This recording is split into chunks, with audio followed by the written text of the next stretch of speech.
The wind clawed through the shattered windows of the abandoned farmhouse, as if it were alive, as if it were trying to whisper a warning no one would hear in time. The night sky above northern France flickered with distant artillery flashes, small bursts of white and orange, like angry stars ripping themselves apart. But inside that farmhouse, one man sat alone at a wooden table, his breath shallow, his hands trembling, knowing that what he was about to do could change the war, if it didn't kill him first.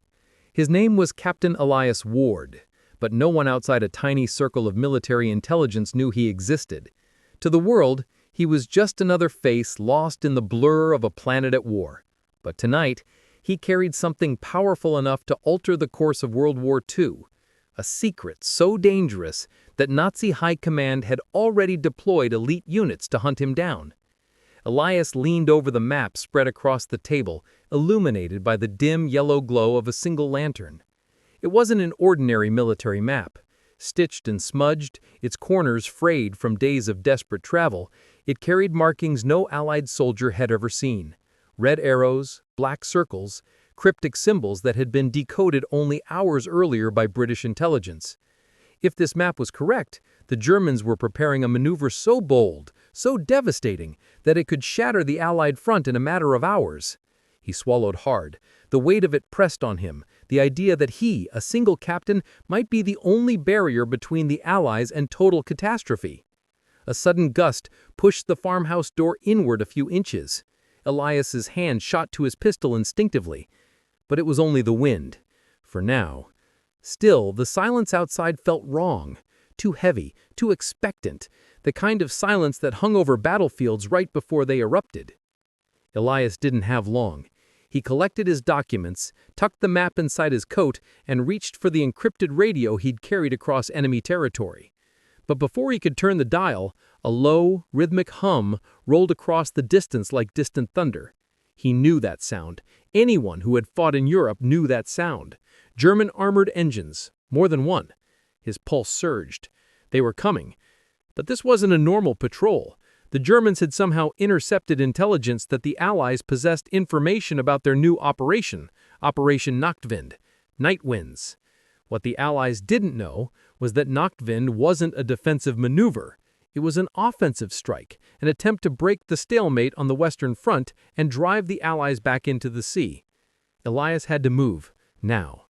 He grabbed his gear, extinguished the lantern, and slipped out the back door into the open fields. The air was sharp with cold, every breath biting. He kept low, moving between hedgerows, scanning the horizon. The faint orange glow of tank headlights swayed back and forth among the distant trees like predators searching for prey.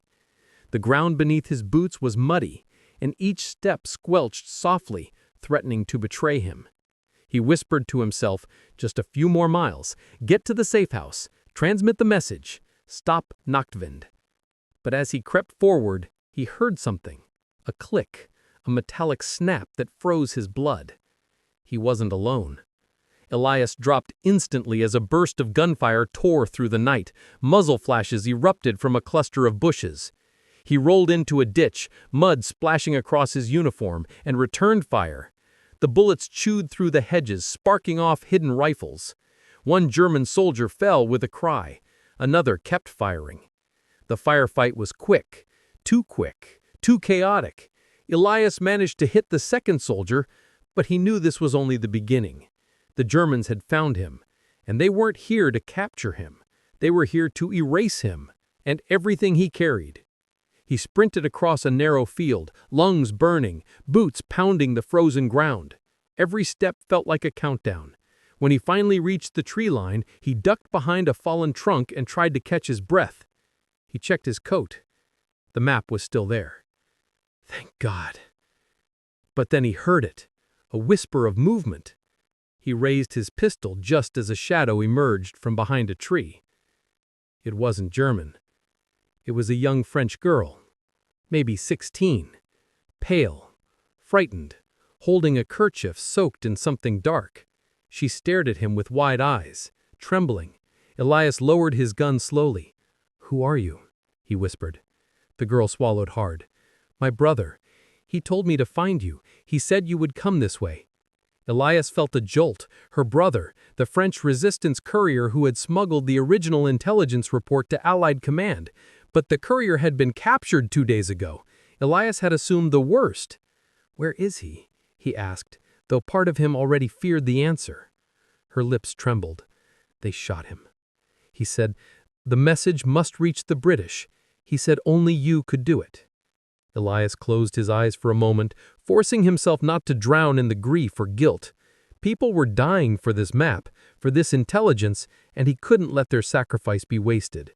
He placed a hand gently on the girl's shoulder. "You're brave, but you need to leave.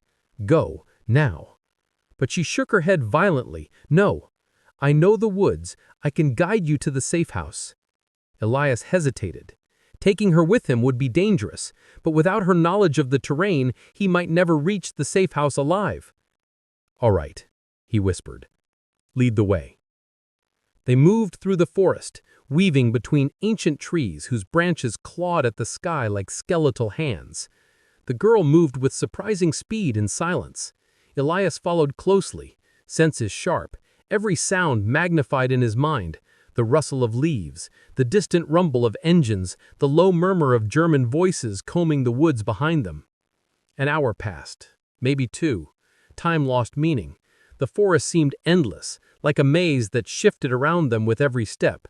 But finally, through the trees, Elias saw it.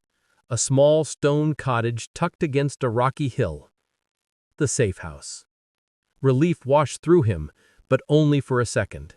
Because as they approached the cottage, the girl suddenly halted, her breath catching in her throat. Elias followed her gaze. The door was open. Broken. A chill ran through him. He raised his pistol and motioned for her to stay back. Slowly he stepped inside. The interior was a wreck. The table overturned, chairs shattered, the radio equipment smashed into useless scraps. And on the floor, an Allied intelligence officer, lifeless. Elias clenched his jaw. They were too late. Before he could even process the loss, he heard the crunch of boots outside. The girl screamed his name. Elias spun around just as German soldiers flooded the doorway, rifles raised. He fired the first shot, then the second, but there were too many. He dived behind the fireplace, bullets shredding the stones around him. Smoke filled the air. German shouts echoed in the confined space. Pinned down, outnumbered, no way to transmit the intel, no escape. Unless... His eyes locked on the officer's pack, lying near the body. A small metal cylinder protruded from it. A flare gun. Elias grabbed it, loaded the single remaining flare, and fired straight through the roof.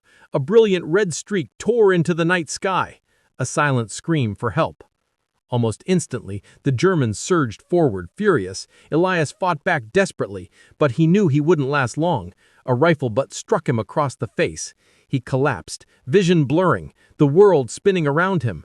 As consciousness slipped, he whispered, "Someone will see the flare." Darkness swallowed him.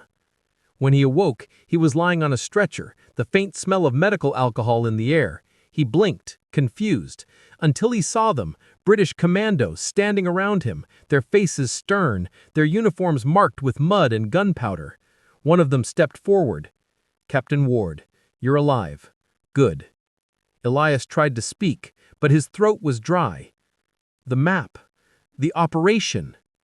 "We have it," the commando said, holding up the weathered, bullet-ridden map Elias had carried for days. "Your flare saved you, and more importantly, it saved us all. We intercepted Nachtwin before it launched. The Germans never saw it coming." Elias felt a wave of emotion crash over him.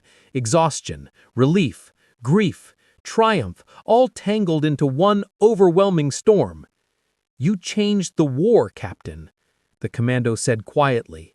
"The world will never know your name, but history just turned because of you." Elias closed his eyes, letting the words sink in. The war wasn't over, not yet. But tonight, one man, one map, one flare had stopped a catastrophe that could have rewritten the fate of millions. Sometimes, the greatest victories are the ones no one ever sees.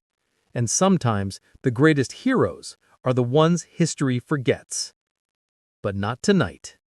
Tonight, The world had been saved by a shadow in the dark.